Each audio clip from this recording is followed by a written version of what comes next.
Talk it like Louis D. Ich sage, let's go.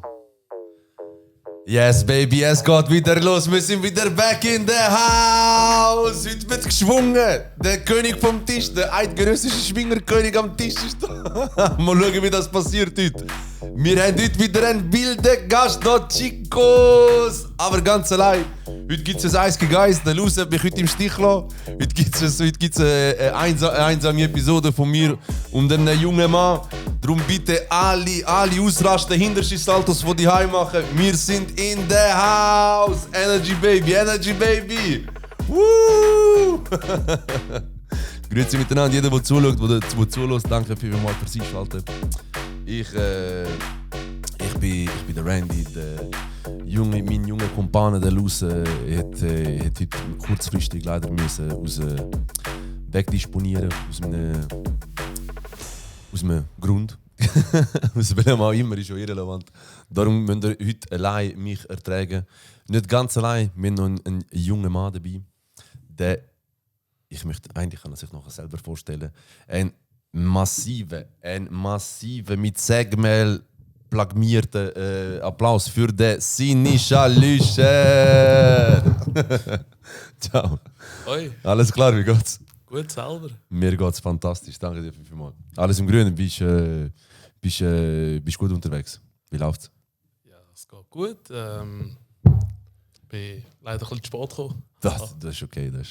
Aber jetzt bin ich ready. Bist du ready für heute? Ich hab mir das sagen lassen, ein Gast mal bei uns war, der Sven Ivanic, der ist mittlerweile schon draußen. Ein Comedian hat mir gesagt, alles unter 10 Minuten ist nicht spät gekommen. Und du bist 20 Minuten zu spät gekommen. Von dem her bist du spät gekommen. Ja, voll.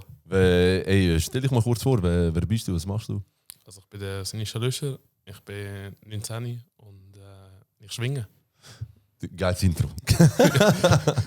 Also ich muss nur mal kurz sagen, er kommt vorher hier rein. Wir haben das ja noch nie gesehen, oder? Nein, noch nie. Nein. Das erste Mal da gesehen, er kommt hier rein, fährt mit dem Auto an, sagt mir, er ist 19, amigo. Der Typ sieht, er ist 29. Also bei 3 Menschen vorher aufgefressen hätte. Einfach 19, Mann, wild. Wie bist du zum Schwingen gekommen? Das ist ein bisschen eine längere Geschichte. Dazu mal, als ich kleiner war, mit 11, hat mich meine Mutter gezwungen.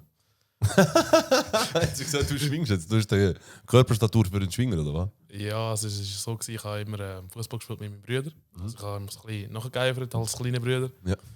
Wie viel älter ist er? 5 Jahre. 5 Jahre, ja, okay, verständlich. Dann habe ich auch eine Zeit lang, also ich habe mega lang, bis 16 habe ich auch Fußball gespielt. Aber mit 11 war es so ein bisschen, oder mit 12, so ja, am Donnerstag kann ich nicht. Und nachher war es so, dass meine Mutter halt Verwandte hatte, die geschwungen haben. Und jetzt heisst es ja, du musst jetzt auch mal gehen. Und dann hat es mir aber überdurchschnittlich gefallen. Und dann habe ich eine Zeit lang beides gemacht. Und irgendwann musste man sich entscheiden. Und dann hat es sich für Schwingen herausgestellt. Ist eine schwierige Entscheidung, Schwingen oder Fußball? Am Anfang, als ich klein war, ist sicher, ja, ich habe halt Fußball wie immer gekannt. Ja. Habe es sehr geliebt. Oder ich liebe Fußball immer noch. Aber irgendwann war es so, Schwingen hat es wie überlappt. Also es ist wie grösser geworden. Und nachher habe ich mich halt wirklich, ist die Entscheidung nicht extrem schwierig gefallen. Sondern dass der einfach auch mehr zu mir passt. Ja. Und wie intensiv schwingst du? Also 2-mal in der Woche oder wie bist du da intensiver dran? Ja, ich bin da schon ein bisschen intensiver dran. Schwingtraining habe ich 4 oder 5 Mal in der Woche. Ah, wirklich? Und dann kommt noch das Krafttraining dazu und Physio und so Zeug. Und von der Statur her, würdest du sagen, bist du ein typischer Schwinger? Das schon? Leider nicht. Ich bin leider ein bisschen klein. Ja. Also ich bin nicht klein, Ja, gut, aber also wenn das jetzt jemand so gesagt denkt man, du bist 1,60, wie groß bist du? ich bin 1,80. Aber halt, die Statur ist halt schon ein Vorteil im Schwingen. Ja. Ich würde sagen, der Durchschnitt ist fast so bei 1,90 bei den Top-Schwinger. Ja.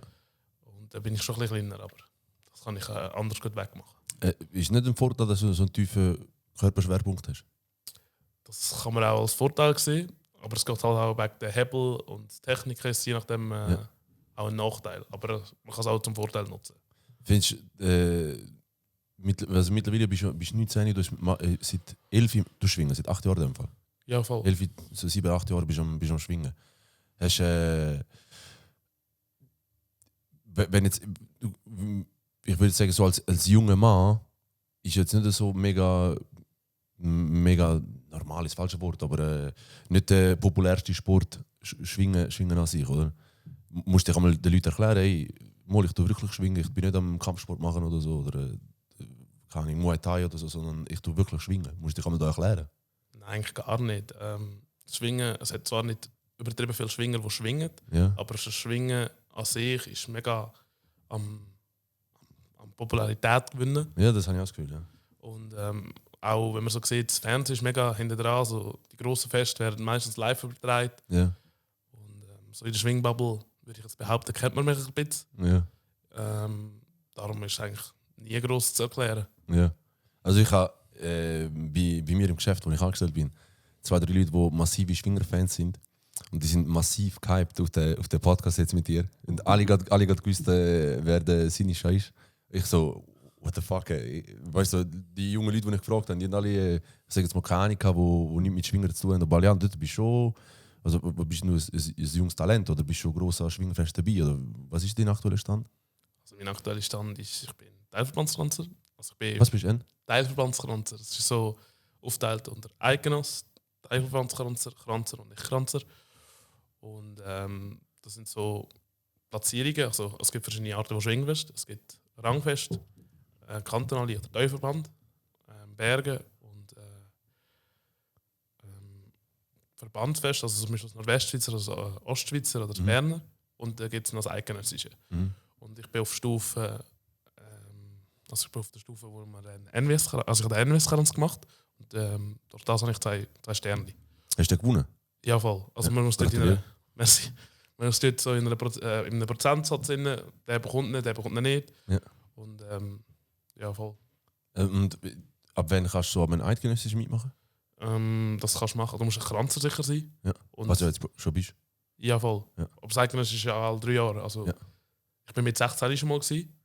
Und jetzt das Jahr ist wieder. Und ich probiere mich natürlich wieder zu qualifizieren. Und bist jetzt gerade in der Qualifikationsphase? Ja, also es hat noch nicht angefangen. Aha. Das Schwingfest hat noch nicht angefangen. Ja. Die von der ersten Anfangs Ende Frühling, Anfangs Sommer an. Und meinst du, das Jahr ist das voll dein Goal, zum ans Schwingfest anzukommen?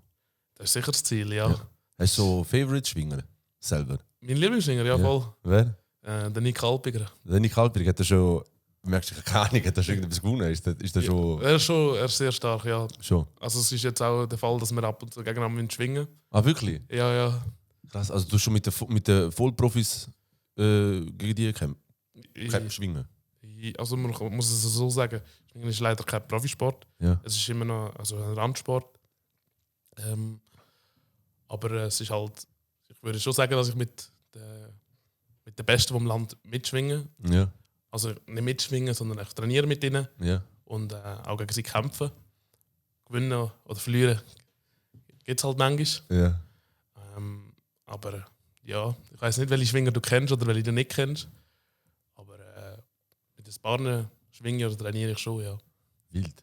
Und wie sieht so ein Schwingtraining aus? Sind da immer im Segment oder sind da viel in so einem Ringmäßig wie so Boxer oder wo trainieren die? Wir trainieren in Schwinghallen. Ja. Also ich denke, hier in Ebiken wird es sehr wahrscheinlich auch eine Schwinghalle irgendwo haben. Luzern, also Das ist schon possible, ja, keine Ahnung. ist sehr, also in der Innerschweiz allgemein ist sehr viele Schwingclubs. Ja. Und das ist dann eine Halle voller Sagmel. Und dann hat es dort so, die Hose, du hättest ja eigentlich wollen, dass ich so eine Hose mitnehme. Ja, genau. Die sind vom Club. Wir haben gerade neu bekommen, darum war es nicht so cool gewesen, weil die noch so hart sind und so. Ja. Dann Schwingtraining fängt man so an. Im Winter ist meistens am Anfang technisch, Ja. neue Schwünge anschauen. Und nachher kommt es dann irgendwann aufs Kampftraining, um ein bisschen Ausdauer zu bekommen und Ja. halt auch schauen, gehen die Techniken überhaupt, die wir angeschaut haben. Und ja, genau. Und was machst du sonst schon die ganze Woche? Bist du am Arbeiten? Oder, weißt du, ist jetzt ein bisschen weird, wenn ich das frage. Ich hätte dich vorher schon gefragt, aber dass die anderen das auch hören. Ja, voll. Ich mache eine Lehre bei der Raiffeisenbank Region Zofingen. Also ich bin jetzt im 3. Lehrjahr. Wild. Also der junge Mann ist einfach nur in der Lehre und parallel dazu nimmt er einfach Leute auf dem Schwingfest auseinander. wild. Auch eine spezielle Kombination. Also es ist nicht, ja, ich würde schon sagen, es ist nicht das Normale. Also viele, ich kenne jetzt nicht viele, die das Kava machen, die schwingen. Ja. Was sind die meisten Metzger pur, oder was, wenn du das so sagst? Ich würde jetzt, das ist noch schwierig zu sagen. Es ist sehr oft einfach handwerklich. Metzger oder Bauer ist sicher auch etwas, wo Ja. eher typisch ist für einen Schwinger. Mhm. Zimmermann. Eher körperbetont, ja. Ja. Würdest du sagen, du bist ein typischer Schwinger? Ich würde jetzt nicht sagen, dass ich ein typischer Schwinger bin. Nein, das würde ich nicht sagen. Hat ja auch nicht so viele Leute mit Migrationshintergrund, die schwingen, oder? Das ist so. Das ist eher noch selten. Ja. Aber in meinem Club gibt es schon ein paar. Ah, schon? Ja, voll. Der Ivan zum Beispiel, der ist noch aus der Ukraine. Ja. Dann der Loris, mein kleiner albanischer Bruder. Gibt es einen Albaner, der schwingt? Ja. Oh, geil, Alter, Legende. Ja, voll. Und dann haben wir noch den Benoit, Kam, der ist Kamerun. Und der Joachim ist auch Kamerun. Ja. Also auch Mischling. Kameruner, die West Africans, die haben ja auch so eigene, wieso schwingen, die doch auch so einen ähnlichen Sport, oder? Es ist, in vielen Kulturen gibt es so etwas wie also so etwas Ähnliches wie Schwingen. Ja. Ja, das stimmt. Beispielsweise halt, mein albanischer Bruder, sein Großvater hat dazu mal auch gerungen mit Öl. Ja. Darum schwingt er jetzt auch. Ah, wirklich? Ja, voll. So wie so Ringen-mäßig. Ja, genau, es war wie Ringen, auch Ja. mit Öl. Und dann hat er gesagt, look, ich möchte das auch mal machen. Und jetzt schwingt er halt. Was ist denn der Unterschied von Schwingen zu klassischem Ringen? Das ist, also Ringen ist ja auch ein olympischer Sport, oder? Ja, Das genau. ist ja auch die Olympiaden und so. Schwingen ja nicht, oder? Nein, Schwingen ist nur ein Schweizer Sport. Der Man grösste, macht auch nicht in Österreich und so, machen wir nur so. den macht man nur da. Vereinzelt in den USA durch Auswanderer. Ja. Aber eigentlich würde ich sagen, 99% oder 98% ist in der Schweiz. Ja. Der grösste Unterschied ist halt, im Ringen gibt es wie zwei verschiedene Greco- oder Freistil. Mhm. Und nachher ist es halt auch ohne unsere Hosen. Wir haben ja so spezielle Hosen an. Mhm. Die haben so herzige Anzüge an, die Ringer, oder? Ja, die haben so Anzüge und wir haben unsere Hosen an und mit unserem Hemli. Ja. Halt unsere Tradition und ihre Tradition. Und Techniken, zum Beispiel beim Ringen, darf man auf den Rücken fallen. Bei uns ist, wenn man auf den Rücken fällt, ist gerade fertig. Ja, dann hast du gewonnen, oder? Ja, genau, dann habe ich gewonnen. Oder wenn ich selber auf den Rücken gehe, habe ich halt verloren. Das passiert Aber natürlich weniger, aber ja, auch möglich. Ja, genau. Also ich probiere es zu minimieren. Ja. Und bei Ringen gibt es halt Techniken, wo man über den Rücken muss rollen muss. Ja. Und ja, ist anders. Man muss zum Beispiel beim Ringen immer angreifen. Sonst gibt es Punktabzug, Ja. glaube ich einmal. Also, Gefährliches Halbwissen, so, ja. ja, genau. Ja. Und bei uns ist es auch, wir können rauslaufen aus unserem Ring. Es ist ja beides rund. Also Ja. Rund in dem Sinn. Also wenn du rausgestoßen wirst aus dem Ring, Ja, hast genau. du verloren. Nein, dann, Nicht? nein. Weißt du denn? Dann müssen wir wieder in die Mitte zusammengreifen und dann fängt es wieder von vorne an. Mhm. Aber du kannst ja mit dem Schwingen kannst ja über Punkte gewinnen und über auf den Rücken liegen, oder? Nein, das ist Ringen. Ah, Bei uns ist nur, bei uns gibt es halt Sieg oder Unentschieden oder halt Niederlage. Also das heisst, wenn der Kampf ist erst jemand hat nur gewonnen, wenn wirklich auf den Rücken gelegt worden bist. Ja, genau. Man kann nicht anders gewinnen. Aber wie ist denn das mit dem Punktesystem? Es gibt doch wie so verschiedene. Wenn einer gewinnt, hat er irgendwie 9,8 Punkte oder so bei der Rangliste. Dann siehst du einmal verschiedene Ja, genau. Punktsysteme. Wie ist denn das? Also es gibt bei uns das 10, das Ja. ist die Maximalnote. Das heisst, wenn du jemanden gewinnst mit der Maximalnote, also mit einem schönen Zug oder Schwung und der Platte auf den Rücken geht, Ja. ist es meistens 10. Ja. Es gibt immer so Kampfrichter, unsere Schiedsrichter, Ja. die das bestimmen nachher. Dann gibt es ein 975, das ist auch eine Siegesnote. Aber wenn du jetzt kämpfst und dann nicht direkt auf den Rücken geht, sondern am Boden musst du noch Techniken anwenden. Wie so noch draufdrücken. Ja, so genau. Gegen Wertmäßig. Wenn er so Bruch macht und ja, so, Genau, mit dem gibt's- Hals so, ja. Gibt es 975. Nachher gibt es der gute Gestellte, ist bei uns unentschieden. Ja. Das ist 9. Das ist, wenn sehr aktiv der Gang war. Ja. Der Gang ist der Kampf. Wenn beide angreifen, ziehen und probieren zu gewinnen. Es kann auch differenziert werden, dass zum Beispiel einer das 9 bekommt und einer nur das 875. 875 ist eine schlecht gestellte Note. Also das heisst, du ist unentschieden, aber der eine hat den besseren Punkt. Ist möglich. Mehr Punkte. Ah, okay, das ist möglich. Okay. Es ist aber auch möglich, dass beide 9 haben oder beide 875 oder einer 9 und einer 875. Ja. Und zwar 875 bekommst du auch, wenn du nur die Hände vorne rein hast und halt nicht willst verlieren und keine Techniken machst, bekommst du halt, ist halt ein unattraktiver Gang. Und durch das wird halt auch Und da wird er nicht so richtig bestraft, nur mit bestraft im Sinne von... Punktabzug. Aber wenn du verlierst, wie viele Punkte kommst du über? Du kannst gut verlieren mit 8-7-5. Das heisst, du hast eigentlich immer angegriffen und so, aber erst auskontert beispielsweise. Oder du kannst schnell verlieren, eben erster Zug. Also wenn wir jetzt schwingen und ich habe keine Ahnung, ich verliere sowieso gut, direkt ohne grosse Gegenwehr oder so. Was komme ich denn, wie viele Punkte komme ich denn über? Komme ich Punkte überall an? 0? 0 gibt es nicht. 0 gibt es nicht. 8,50 ist das Minimum. Also, 8,50 ist das Minimum? Aha. Genau. Krass, ist die Differenz ja gar nicht so groß. Weißt du, von 10 auf 8,50? Das ist 1,5 Punkte. Ja, das ist mir schon bewusst. Aber ich meine, auf 10 Punkte sind es 15%. Ist jetzt nicht so... Ja, aber 0. du musst das auf 6 aufrechnen. Wenn du das jedes Mal einen Punkt liegen lässt. Wieso auf 6? Wir haben 6 Kämpfe am Turnier. Okay. Das Gut. ist jeder Kampf. Okay, ja, gesehen. Und und jetzt, wo du deinen Teilverbandskranz gewonnen hast, hast du Ja. alle 6 gewonnen? Nein, leider nicht. Das nicht? Nein. Ich habe den Teilverbandskranz schon letztes Jahr gemacht. Ja. Aber ich habe dieses Jahr, als ich ihn wieder gewonnen habe, ich 5 gewonnen und einen gestellt. Ja, okay. Genau. Hast du ihn gut gestellt, oder? Ich glaube nicht, nein. Ich habe zu wenig gemacht. Es ist darum gegangen, im 5. Gang habe ich ins Finale, bin ins Schlussgang gekommen. Ja. Und er hat mehr Punkte gehabt, also einen Viertelpunkt mehr als ich. Ja. Und durch das hat er halt defensiver eingestellt können sein und ich habe zu wenig angriffig gemacht. Wir müssen pushen, ja. Genau. Gesehen, okay, ja. Und er ist dann in den Schlussgang gekommen, also im Finale. Hat dann aber auch leider verloren. Ja. Dann ist der Sieg in die Innerschweiz gegangen. Okay. Und du hast vorhin gesagt, du spürst, dass der Schwingersport immer grösser wird. Ja, voll. Aber was spürst du das? Beispielsweise an den Medien.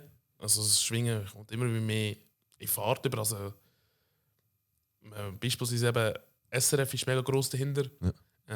Sponsoren, also es gibt Schwingen, die recht grosse Sponsoren schon haben. Ja.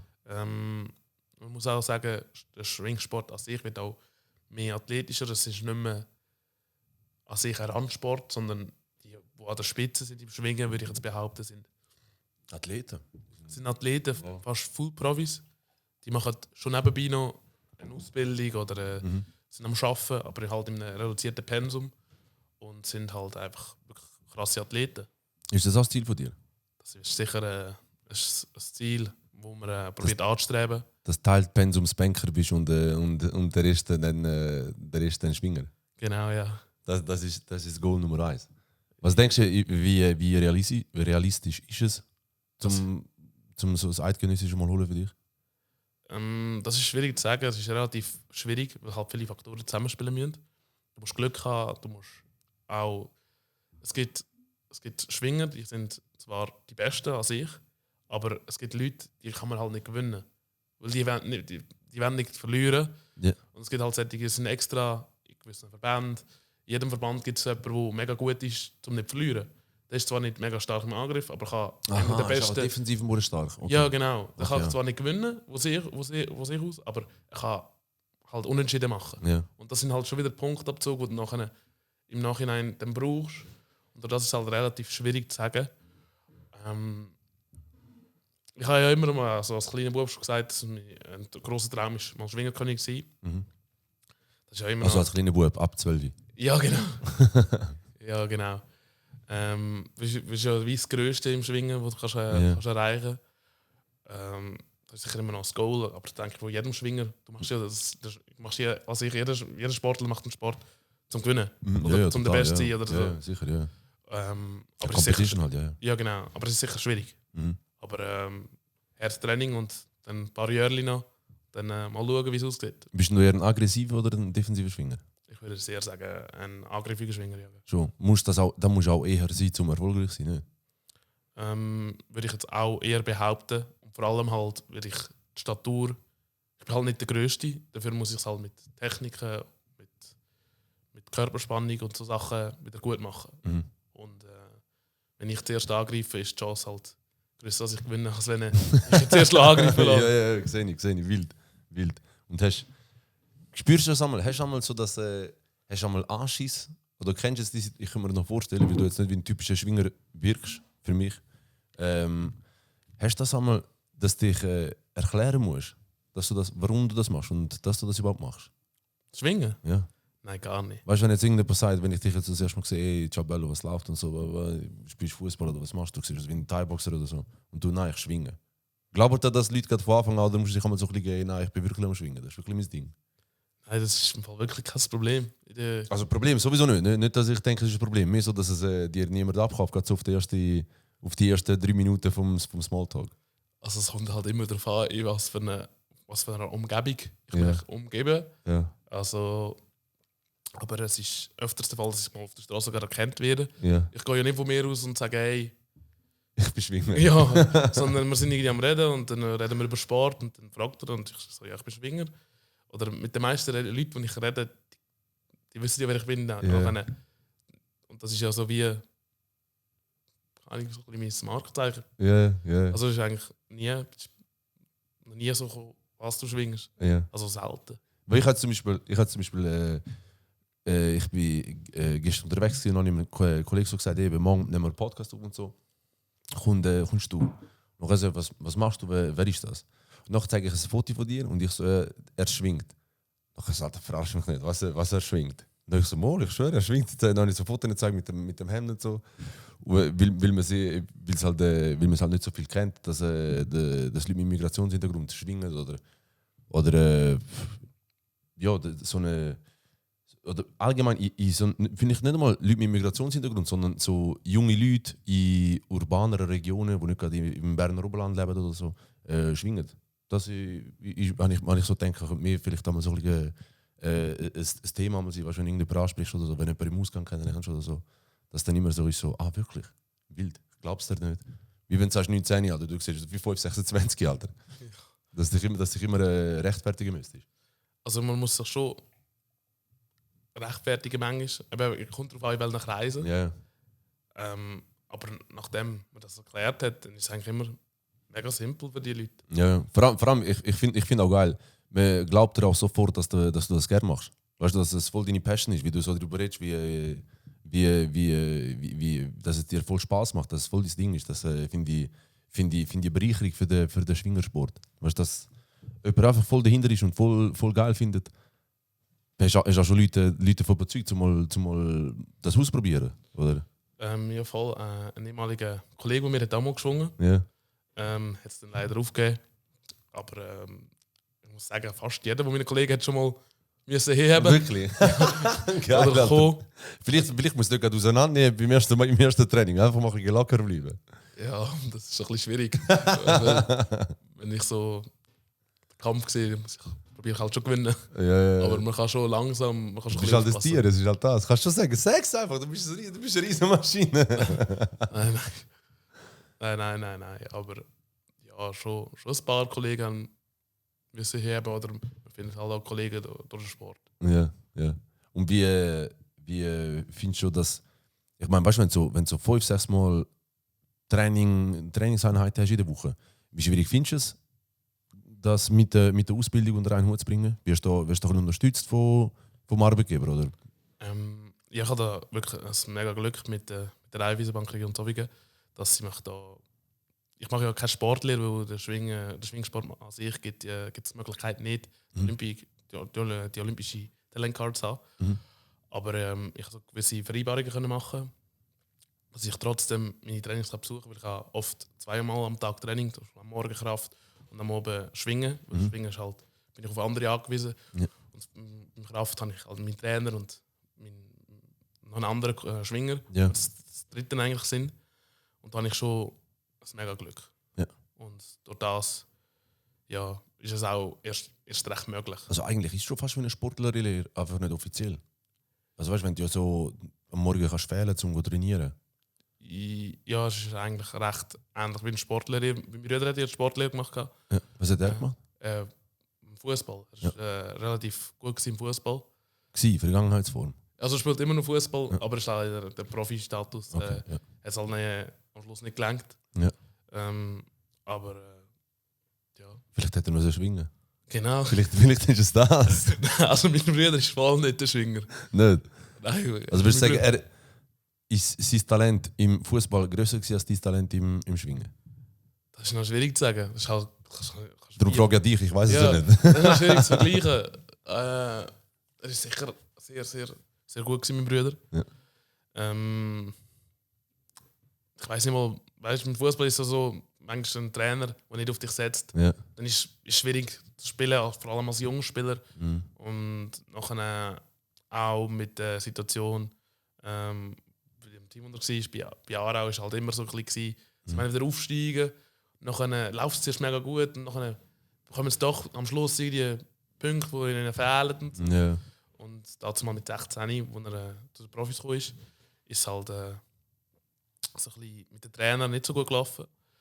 Und bei mir ist es halt ganz anders beim Schwingen, weil ich halt mein Trainer, mein Schwingtrainer, schon seit Anfang an und auf erstmal mega Vertrauensperson. Ja. Auch als ich hingefahren bin, habe ich ihn schon angerufen.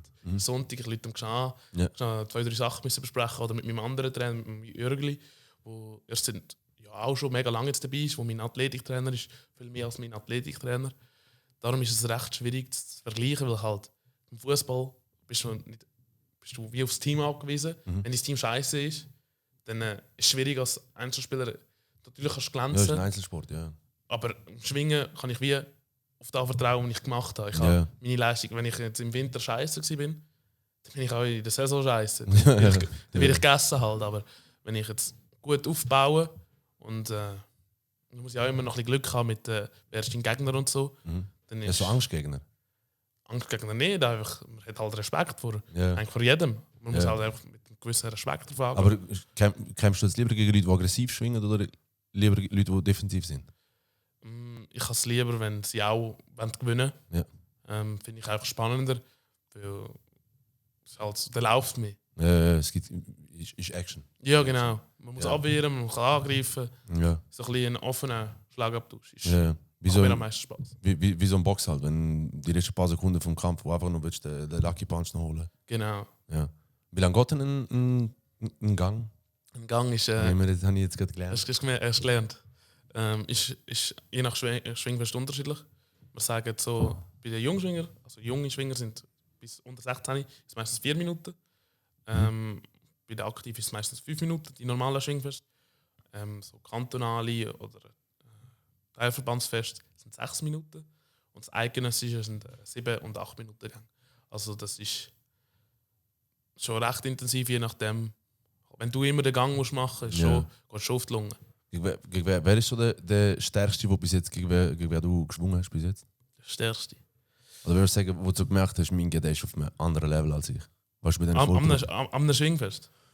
Ich weiß nicht, Schwingfest, Trainingseinheit, ich habe da nicht so viel mit dir dazu beitragen. Ich weiß nicht, wer bis jetzt der krasseste war. Also Schwingfest ist es sehr wahrscheinlich der Nick gewesen, also mein Vorbild. Ja. Würde ich jetzt behaupten. Ich habe noch gegen andere verloren, aber er war sicher schon ein bisschen deprimierend gewesen, Ja. als ich das erste Mal gegen ihn haben musste. Das war im Finale gewesen. Ja. Und im Training würde ich sagen, oder würde ich behaupten, ist es der Studemann Fabian, der momentan beste Schwinger. Ja. Was gibt? Ja genau, die zwei. Also im Schwingfest ist es der Nick und Ich bin auf Frauenfeld und wir haben im 2010 jetzt, glaube ich, Schwingfest gehabt. Das Eidgenössische genau. im Frauenfeld. Ich glaube, das im 10 war es. ja genau. Der Wenger hat dort, glaube ich, gewonnen gehabt. Genau, ja. Wenn ich das richtig im Kopf habe. Und dort, das war das erste Mal, wo ich auf Schwingen so richtig aufmerksam wurde, weil ich halt gerade in meiner Stadt war. Und dann habe ich den, per Zufall ist der am Schwingfest an mir durchgelaufen. Und dann habe ich den gesehen. Der ist ein riesen Athlet. Voll der ist irgendwie, der Wenger ist irgendwie 1,92 oder so. Das ist ein riesen Ding. Und auch nicht einfach nur ein schwerer, wohlgenährter, stämmiger Mann, sondern ein Athlet gewesen. Dort habe ich das erste Mal gecheckt, wenn ich das richtig im Kopf habe, was für Athleten das sind, weißt du, wie krass der Sport ist. Oder der ist schon ein Athlet, gell? Der ist schon, Ja, nicht, dass ich jetzt voll da etwas Falsches erzählt habe. Nein, Den Namen das ist- verwechselt habe. Nein, du hast alles, was du gesagt hast, stimmt. Ja, eben, gell? Weil es gibt ja auch, zum Beispiel der Stucki, Mhm. der ist ja einfach ich möchte ihm sein Talent oder sein Können nicht absprechen, aber würde will man jetzt vielleicht nicht gerade die gleiche Beschreibung verwenden für den Mann, weil er sehr ein stämmiger ist, ein grosser, ein schwerer Mann. So habe ich mir früher einen Schwinger vorgestellt und dann, als ich den Wenger das erste Mal gesehen habe, ich gesehen, also wie ein, der könnte, ich weiß nicht, Olympiaschwimmer sein oder so, das ist ja ein riesiges Ding. Darum, dort, wo ich das erste Mal gesehen habe, mega Respekt für die Sportart gewonnen. Und auch wenn du so siehst, es ist hure geil, um das live zu sehen, weil sie wird ja alles aufbauen, wie eine kleine Stadt wird aufbauen für so Schwingfester. Und es geht voll ab. Es geht voll ab. Die Leute sind ja voll am, die kämpfen ums Leben dort drin. Also jeder, der noch nie Schwingen geschaut hat, schaut das mal durch. Kann man dich schon im Fernsehen, kann man deine Kämpfe schon im Fernsehen zuschauen? Deine Gang? Ja, voll. Schon? Halt einfach, wenn das Fernsehen dort ist, dann schon. Ja. Also weißt du den Plan, wenn du kämpfst nächstes Mal? Wenn ich es nochmal kämpfe. Ist das schon fix? Nein, genau, wegen dem habe ich heute mit dem Trainer angerufen, weil wir noch die Schwingwürste planen, also für die nächste Saison. 2, 3 sind schon fix, aber ja, erst im April, denke ich, wird es erst mit so Rangfest anfangen und die grössere erst im Juni, glaube ich. Verdienst du schon Geld damit? Halt einfach über Sponsoren. Ah, schon. Aber was passiert, wenn du jetzt ein eidgenössisches gewinnen würdest? Was man bekommt? Oder? Ja, also hast du Preisgeld oder wie? Es ist ja so, dass man im Schwingen immer noch die Möglichkeit hat mit dem Lebigpreis. Die ersten, sagen wir mal 3, 4, bekommen meistens einen Lebigpreis über zum Beispiel am eigenen Schwingfest ist das Siegermuni. Und du kannst immer entscheiden, hey, ich möchte den Muni haben oder ich nehme das Preisgeld. Und wie viel ist das Preisgeld? Das weiß ich nicht. Also ich weiß du nicht. hast es noch nie gewonnen. Ja genau, ich weiß es nicht. Aber ich habe schon mal gehört, das ist nur hören sagen, aber so um die 30'000 Franken. Und also warte, du kannst dann wählen, okay, ich möchte 30.000 oder ich möchte einen Muni. Ja genau. Oder, also, das ist ein Zuchtmuni, weißt du, musst überlegen. Und dann, was machst du mit dem? Wenn du den hast? Ja, je nachdem bist du ja ein Bauernhof oder Ja. du kannst einen anders brauchen. Das ist ja meistens ein Tier, das so gute Herkunft hat. Ja. Also so spezieller. Und der hat mehr Wert. Also, du könntest ihn auch wieder verkaufen, theoretisch. Und du fragst nach Fragen. Ich weiß nicht. Alter, ich stelle mir nur vor, weißt du, wenn kein Bauernhof hast, was machst du mit dem Zuchthuni? Du kannst immer eben das Preisgeld nehmen. Oder du kannst nicht in einem Hof. Ich finde aber ohne Gangster wirst du einfach wegen Status. Ja, Du kannst bist schon. dein Haustier, hängst mit dem die ein. Lass mit dem in die Stadt gehen, gehst ein bisschen einkaufen oder so mit dem Zuchthuni. Ja, Alter, krass, kommst du einfach so einen Huni-Hemd über. ja, voll. Alter, hure wild. Wenn jetzt das gewinnen würdest, würdest du lieber den Zuchthuni haben, einfach wegen dem Statussymbol wie als Trophäe-mäßig und der dann pflegen, oder würdest du lieber die 30 nehmen? Schwierige Frage. Keine Ahnung, ist situativ, glaube ich. Oder auf halb so. Keine Ahnung. So, wüsste ich nicht. Also ich denke eher, dass ich das Geld würde eher zum Geld tendieren. Ja. Aber das ist so etwas, wo du zuerst musst ja. Mal da kommen. Genau. Ja. Sonst musst du gar nicht über das reden. Ja, Das ist schwierig. Absolut verständlich. Ja, absolut verständlich. Darum, Ich hoffe, du kommst relativ bald in die Situation, dass du dich entscheiden musst. Das wäre natürlich, merci. wär natürlich geil. Aber ich würde dich, wenn ich jemanden würde sehen, wo ein Zuchthuni als Haustier passen würde, dann ganz klar du sind. Danke nochmal. Du dir über einen Zuchthuni hure passen. Ich stelle in den Garten. Du gehst mit dem mit Reifen arbeiten. Genau, ich reite hier. Reitest ist nicht an. Ja, mit dem. Das wäre sicher ein geiles Bild, Mann. Dann wärst du für mich ein Vollprofi, wenn du das wirklich machst. Dann ein massiver Banker verkauft eine Hypotheken mit einer Zuchthuni. Und wie stellst du dir jetzt so deine Zeit nach der Lehre vor? Wenn jetzt so im Juni, wir gehen jetzt mal schwer davon aus, dass du DLRP bestehst, aber wenn das noch nicht fix ist, möchtest du nachher bleiben oder möchtest du nachher mehr Zeit ins Training investieren? Also ich habe das glücklicherweise schon mit der Eiweiß anschauen. Ich würde in einem 70% Pensum weiterarbeiten. Zuerst im PKB, also am Schalter. Und den Rest schwingen. Und dann mal schauen, wie es weitergeht. Und dann mal schauen, wie erfolgreich das mit dem Schwingen dann noch weitergeht. Ja, zuerst mal möchte ich auch keine weitere Ausbildung machen. Zuerst mal möchte ich ein bisschen Piano, weil das Jahr ist halt mega hart für mich. Weil ich habe das Eidgenössische, das im August stattfindet. Und Wo LAP. Teilnehmen wirst. Also ich hoffe, wenn ich mich qualifiziere. Okay, okay, von dem gehst du davon aus. Ja, genau. Ja. Eben die 2 Sachen, die relativ gross sind, die mega entscheidend für mich sind. Und darum werde ich nachher mal ein bisschen einfach normal arbeiten. Mich mal ohne den Stress von der Schule für Sport und auf Arbeiten konzentrieren. Ja. Aber ich frage mich jetzt beim Schwingen, zum Profi, also gut, Profi, du hast ja gesagt, ist ja kein Profisport, aber zum so wirklich an die Spitze zu gehören, ist es nicht einfacher im Schwingen zu den Besten zu gehören, als zum Beispiel im Fußball, weil du viel weniger Konkurrenz hast? Würde ich so nicht sagen. Weil du musst ja einfach auch, du kannst mega gut sein bei den Jungen, aber sobald du musst überlegen, du kommst mit 16 zu den Erwachsenen. Ich bin mit 16 gekommen und muss gegen 35-Jährige schwingen. Ja. Und manchmal haben die halt einen schlechten Tag oder sind halt manchmal nicht lieb mit einem Bub oder man ist noch ein Bub, man ist noch in der Pubertät. Ja. Je nachdem wirst du einfach zerstört. Ja.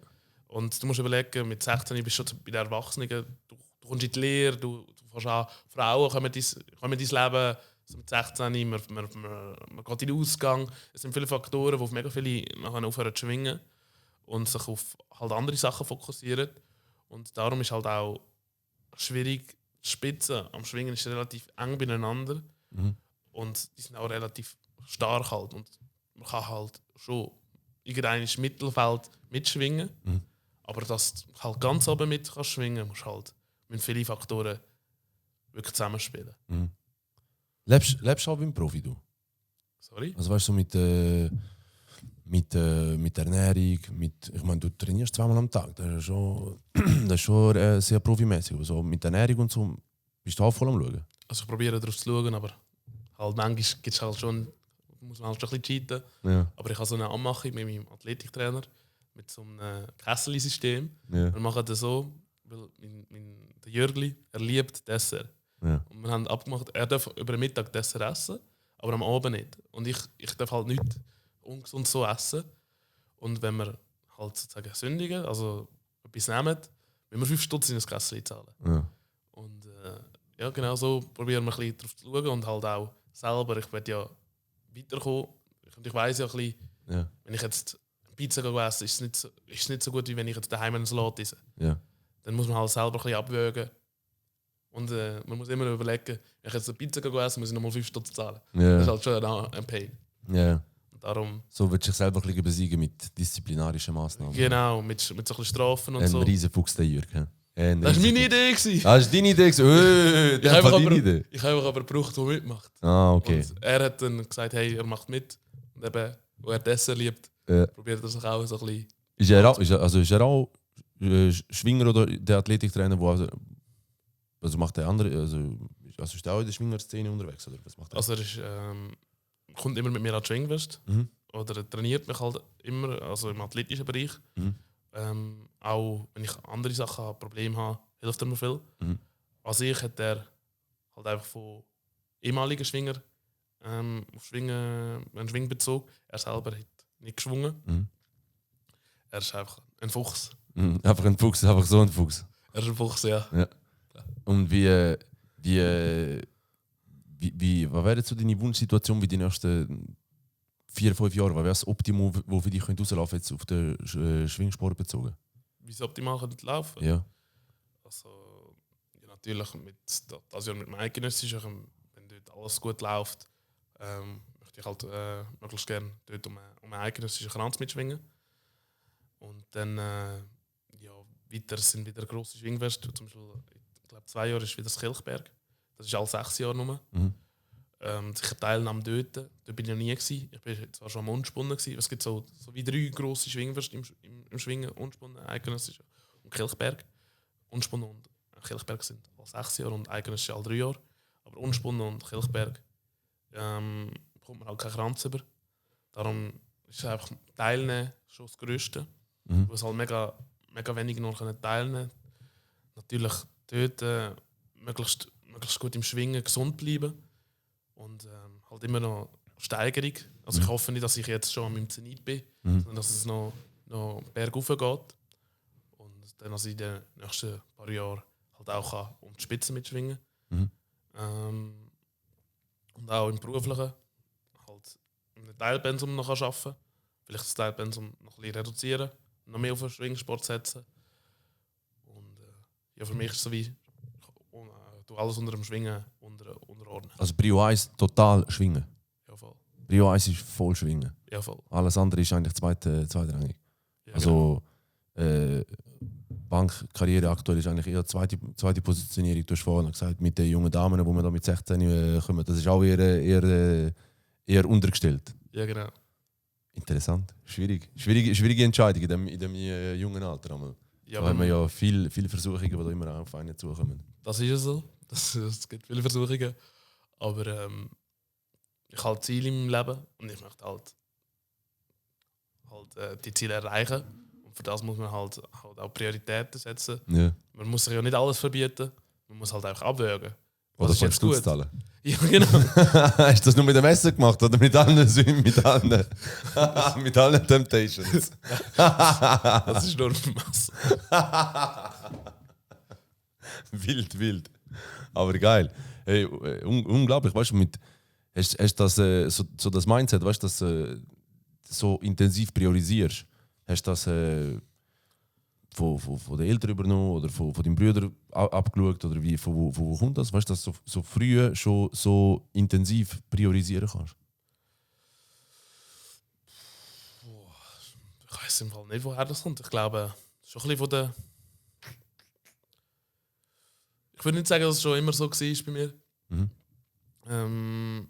Ich denke, das kommt sicher auch ein bisschen von der Familie, aber halt auch von den Umständen vom Training her. Weil man halt auch sieht, weißt, ich kann mich immer so ein bisschen vergleichen, wo sind die anderen und wo sind sie in meinem Alter schon gewesen, wo sind sie jetzt, was haben sie für einen Progress gemacht. Und wenn ich das so sehe, dann sehe ich einfach, hey, wenn du all die Faktoren kannst minimieren, ist die Chance halt grösser, dass ich es auch mit ihnen mitheben kann. Weil man muss ehrlich sein, mit den Besten kann man halt momentan kann ich noch nicht ganz mitheben, leider, ich hoffe bald. Aber weiss, man hat immer so ein bisschen Faktoren und sagt so, hey, wenn man das und das vermeidet, kann man vielleicht da nochmal 1-2% rausholen. Und dann muss man halt eben abwägen, ist mir das wert oder nicht. Ja. Und für mich ist halt wirklich die Priorität 1 ist Schwingen. Das ist jetzt halt schon seit Anfang an so. Also, ich weiß auch nicht, seit 16, nachdem ich das Jungschwinger-Eidgenössische gewonnen habe ich mir. Also wie so Jugend-Eidgenössische Ja, genau. gewonnen. Genau. Das, wo du bis 16 kannst machen. Ja, einfach alle 3 Jahre ist das auch. Und immer 3 Jahrgänge. Okay. Und also man kann es nur einmal machen. Ja. Und ich habe im Jahrgang 06 gewonnen. Und das ist gewonnen gehabt? Genau. Mit wie alt hast du es gewonnen? Mit 16. Mit 16. Okay. Genau, wir sind der jüngste Jahrgang von diesen 3 Jahrgängen. Also du hast eigentlich gegen 17- und 18-Jährige? Nein, nur gegen. Am Jungschwinger ist man nur in seinem Jahrgang. Aha, okay. Das heisst 06er, 07er und 08er haben alle gegen sich selber gekämpft? Ja, genau. Okay. Und du hast den 06er gewonnen? Genau, ich habe meinen Jahrgang gewonnen. Ah, okay. Und dort hast du schon irgendetwas... Ist dort schon mit Preisgeld und so gewesen, oder hast Ja, und Muni. dort hast du auch schon Muni bekommen? Ja, voll. Hast du den Muni genommen? Nein. Kann man sagen, was hast du dort bekommen, wie viel Cash? Ich bin mir nicht 100% sicher, aber ich glaube, es sind 1000 Franken gewesen. 1000 Franken oder ein Muni? Genau, und dazu mal ist es halt viel Geld gewesen. Es ist immer noch viel Geld. Ja, sicher. Und was hätte ich mit... Ich habe zu dem Zeitpunkt... Was hätte ich mit der Musik machen? Also gut, dann ist deine Frage schon beantwortet, die ich von der Frage gestellt habe. Ja, aber, ja, vielleicht bin ich auch irgendein ein Bauer, ja, wer weiß. Wer weiß. Ja, eben, darum kann ich nicht sagen. Vielleicht wird es ja noch vom schwingenden Banker zu einem schwingenden Bauer. Ist der Weg nicht mehr so weit. Hey, man weiß nie, was im Leben noch passiert. Du nimmst mich auseinander. Ja, Geil. Also ich denke, das Hättest du auch einen ausgewachsenen Muni können nehmen? Nein, der ist noch klein. Das ist dann... Ein Jugend-Muni gewesen. Ja, so wie ein Rind halt. Einfach so. Legende. Finde ich auch geil. Das finde ich eine geile Tradition, was sie so beibehalten haben. Also die ganze Schwingerbubble, die Schwinger-Subkultur, die ja dort drin herrscht, ist sowieso sehr, sehr traditionell, oder? Ja, voll. Das, auch mit den Outfits, die wir immer noch haben, mit den... Wie heissen die Hösli? Haben die irgendeinen Namen? Schwinghose? Einfach Schwinghose, die haben keinen speziellen Namen. Ich weiß es gerade nicht. Okay, ja, weil einfach mit den Hosen, mit dem... Zum Beispiel auch mit dem Segmel, Rückenabputzen, das finde ich so Legende. Das macht ja wie ist das genau? Das hat mit Respekt zu tun. Ja. Also, ich gebe ja am Anfang und am Ende die Hand. Ja. Wo man kommt rein und dann kommt der Kampf an und man verabschiedet sich aber auch kollegial. Ja. Und nachher tut man halt auch den Rücken abputzen, weil das gehört sich ja. Ja. Also wer tut wem den Rücken abputzen? Der Sieger am Verlierer. Der Sieger am Verlieren. Und Oder der Sieger muss eigentlich mit einem dreckigen Rücken umeinander laufen. Nein, der Verlierer. Nein, aber nicht. Ah, das stimmt, der Sieger hat Ja, ja gar nicht dreckig, stimmt. Ah ja, macht Sinn. Darum putzt man ja ab. Ja, stimmt. Ja, ist recht, ja. Ich merke, du hast schon viel mehr gewonnen als ich beim Schwingen. Schau mal kommen. Ich weiß nicht, ob ich die richtige Statur habe. Ich glaube, ein paar gilt das Licht für das. Hey, da kann man alles noch aufbauen. Das kann man aufbauen. Vielleicht müsste ich müsste glaube relativ viel mal 5 Stutz ins Kessel zahlen, wenn ich da mitmachen würde. Jetzt, wo du dich selber so vergleichen kannst mit, du hast früher Fußball gespielt und selber geschwungen, oder? Hast du ja eine parallel gemacht. Hast du mit Schwingen weitergemacht, weil du das Gefühl hast, du hast mehr Talent im Schwingen? Oder du siehst, hast du einfach nur gedacht, du bist ein besserer Schwinger als ein Fußballer, oder du siehst das Potenzial in dir mehr? Es war ein bisschen offensichtlich, dass ich das Potenzial eher mehr zum Schwingen tendiert als zum Fußball. Leider nicht mit dem Ronaldo-Fuß gesegnet gewesen. Ja. Eher ein mit einem Holzfuß. Ja, eher mit dem Casemiro-Körper. Ja, voll. Und dann hat sich halt. Nachher ist die Entscheidung auch nicht übertrieben schwierig gewesen. Ja. Es hat sich so wie abgestuft. Schwingen ist immer wie mehr geworden und man hat zum Beispiel auch. Plötzlich am Dienstag kann ich nicht mehr ins Fußball gehen, weil dann wäre auch noch Schwingen gewesen. Und dann habe ich gesagt, muss ich lieber schwingen. Ja. Hat dir auch mehr Spass gemacht? Ja, würde ich sagen, ja. Mehr Spass gemacht, aber weil du besser bist oder einfach so die Ästhetik vom Sport hat dir mir gefallen? Noch schwierig. Die Ästhetik an sich. Es finde ich noch schwierig, dass du mit dem Wort Ästhetik kommst. Ich finde beides mega, mega schön und so. Ich würde glaube sagen, ja. Ich bin halt auch erfolgreicher im Schwingen. Ja. Halt auch schon in der Jugend. Ja. Und nachher hat man sich halt wirklich einfach. Ja, man hätte halt nicht mehr beides machen. Ja. Und nachher ist halt der Erfolg schon am Kommen beim Schwingen. Und halt auch schon dort war, hey, wenn ich jetzt nochmal ein Schwingtraining machen kann, vielleicht mit den Erwachsenen schon, kann ich vielleicht noch ein bisschen besser werden. Und dann habe ich mich halt schweren Herzens fürs Schwingen entschieden. Und bin aber froh, dass ich das gemacht habe. Und ich bin auch froh, dass meine Mutter mich dazu mal gezwungen hat. Ja. Weil, Shoutout an deine Mutti. Shoutout an deine Mutter. Geil, dass sie das durchgezogen hat. Sie Ja, sind wahrscheinlich alle Schwingfans in der Schweiz ihr sehr, sehr dankbar. Ja, ich hoffe es. Und wie. Was habe ich jetzt wieder fragen? Du hast. Jetzt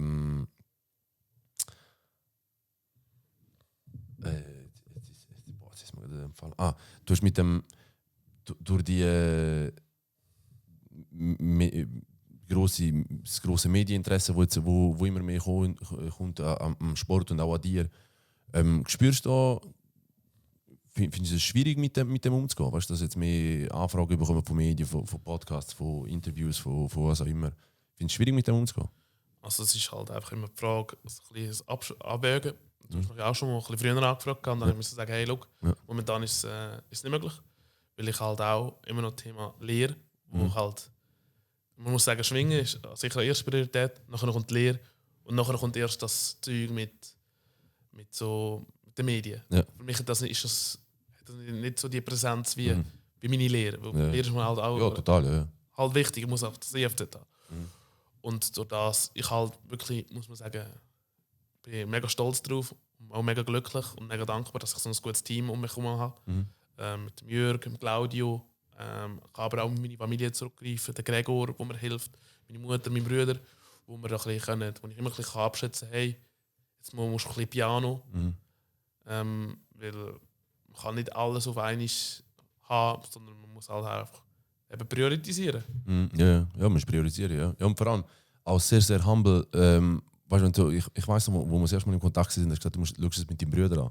Ja, voll. Habe ich so gefunden, ure Gangster, weißt du, das ist nicht so, ich schaue es jetzt mit dem Management oder so, nein, einfach mit den Brüdern, mal schauen, ob das so passt, ob es rein von, ich weiß nicht, was er alles berücksichtigt haben für Kriterien, wahrscheinlich weil du zugesagt hast, hast du wahrscheinlich gedacht, ja gut, der Randy ist schon hübsch, kommt zu meinem Podcast. Also, wahrscheinlich ist das Kritikpunkt Nummer 1 gewesen, oder? Du weißt es, Siehst.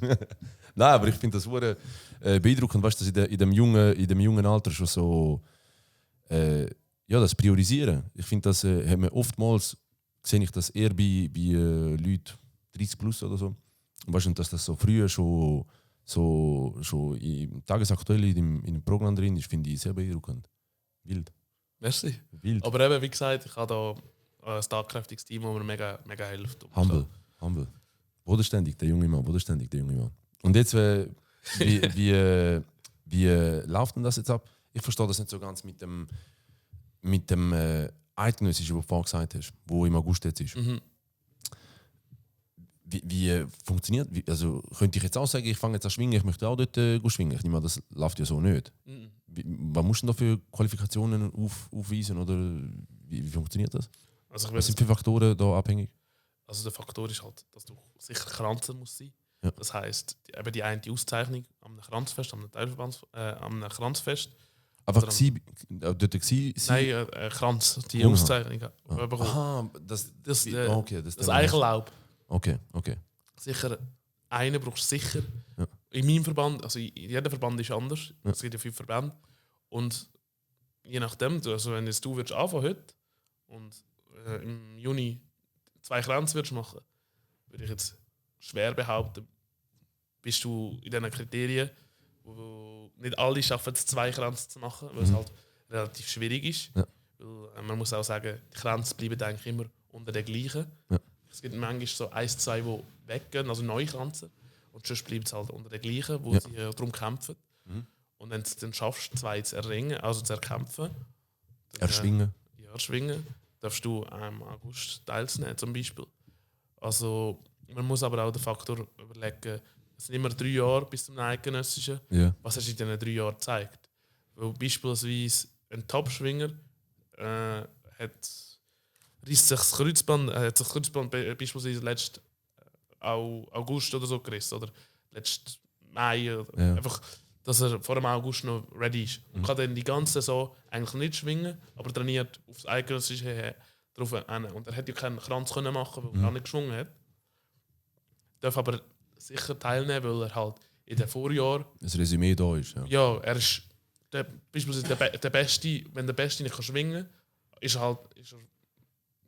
Kannst du nicht daheim Muss ich noch. nicht zeigen, ja. Weil du musst ja immer überlegen, am Eidgenössischen kann ich nicht mit meinem Club hin, sondern als Verband. Dann ist man unter diesen 5 Verbänden am Konkurrieren. Ja.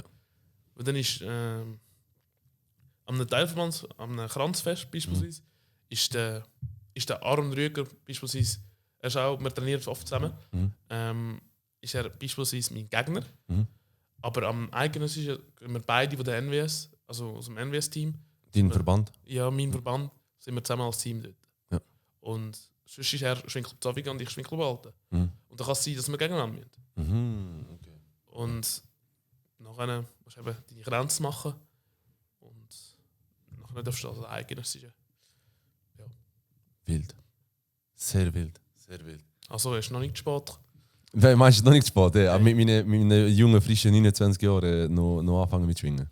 Ich glaube, vor 1 oder 2 Jahren hat ein 50-Jähriger mal angefangen zu schwingen. Ja. Legende, finde ich geil.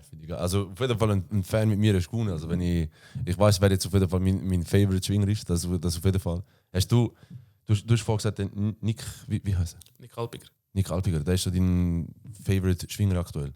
Das war auch mein Vorbildschwimmer. Ja, okay. Hast du einen Goat-Schwinger? Also der Beste. Ja. Es gibt halt einen Besten. Ja. Und das ist der Jürg Abderhalb. Das ist aktuell gerade der Beste. Aha, aktuell, wo am Schwingen ist? Ja. Nein, ist der Studemann. Momentan. Also es ist schwierig zu sagen, wer der Beste ist. Aber momentan auf letzte Saison zurückzugreifen, ist ganz klar der Studemann Fabian. Ja. Und kannst du so in der Vergangenheit.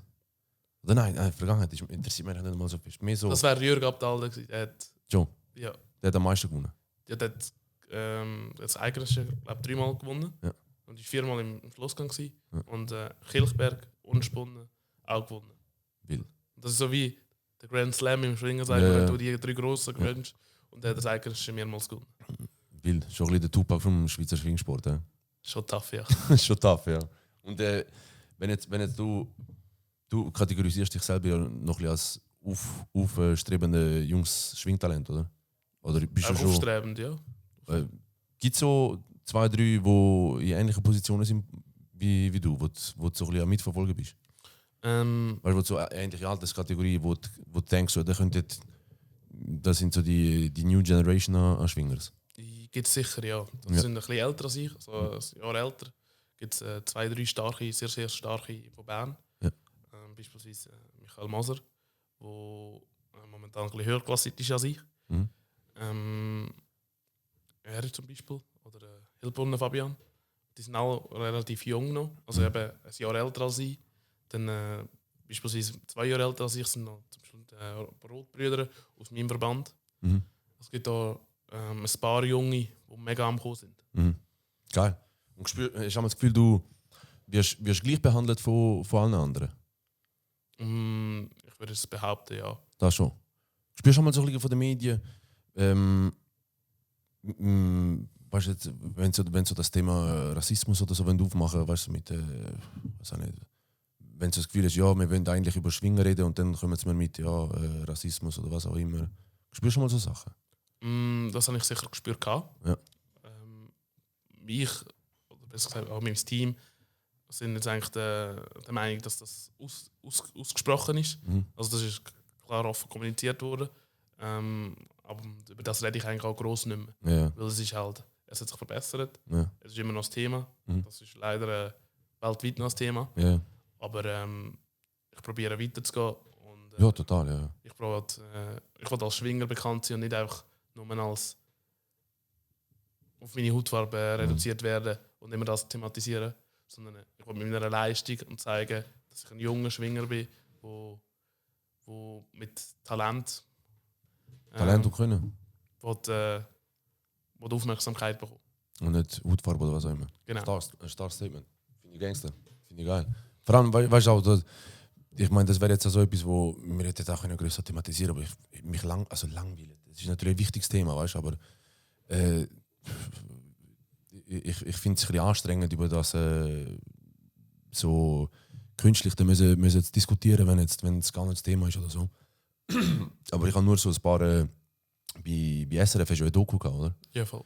Oder eine Doku über dich gemacht. Dann bin ich ein paar Kommentare gelesen. Weißt so, ist das oftmals so ein das Thema gewesen, der Kommentarspalt. Dann denke ich so, Alter, wenn das wirklich so, müssen wir noch groß über das diskutieren. So, ich würde dem eigentlich gar nicht so viel Platz geben, weißt du, dem ganzen Thema. Aber mich hat mich jetzt noch wundern, ob du das selber auch so spürst oder ob das so ein bisschen abgenommen hat oder ob das immer noch eine grosse Thematik ist. Aber Das hat schon abgenommen. das ist eigentlich schön.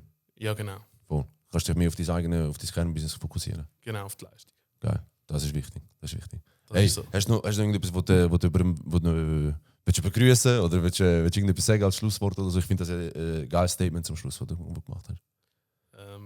Ich würde. Ich sage auch. Ciao zusammen. Also, das war spannend, war cool. Hört die weiteren Podcasts. Geil. Und kommen wir mal an den Schwingfest.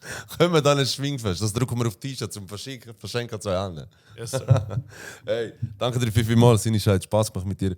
Hast mich ein bisschen belehrt im Schwingsport. Ich tue nachher alles am Schluss noch weiter in einer Self-Education-Stunde im noch fortbilden, was Schwingen betrifft. Da, wo du mir die Infos, die du mir alle gegeben hast, jetzt weiss ich ein bisschen mehr. Du hast definitiv immer einen Fan gewonnen vom Schwingen. Ich finde, deine Passion, die dahinter ist, die spürt man, die kommt wirklich über den Kopf ab beim Zuhörer, bei den Zuschauern. Und verfolgt den jungen Mann. Sehr, sehr ein sympathischer junger Dude. Kommt 20 Minuten spät, wenn er mit ihm abmacht, aber ist voll okay. Das macht er mit seinem breiten Grinsen wieder weg, der junge Mann. Hey, Chicos, bleibt gesund, macht keinen Scheiß und wir hören uns. Ciao zusammen, danke vielmals. Macht keinen Scheiß, küsst eure Eltern auf die Stirn. Geht beichten, macht euer Zeugs, macht was auch immer. Alles, was gesund ist, wo euren Körper fördert, wo euren Geist fördert. Bleibt gesund, macht keinen Scheiß, nur Liebe verteilen. Love you guys. Talk it like Louis D. Geiles Ziel.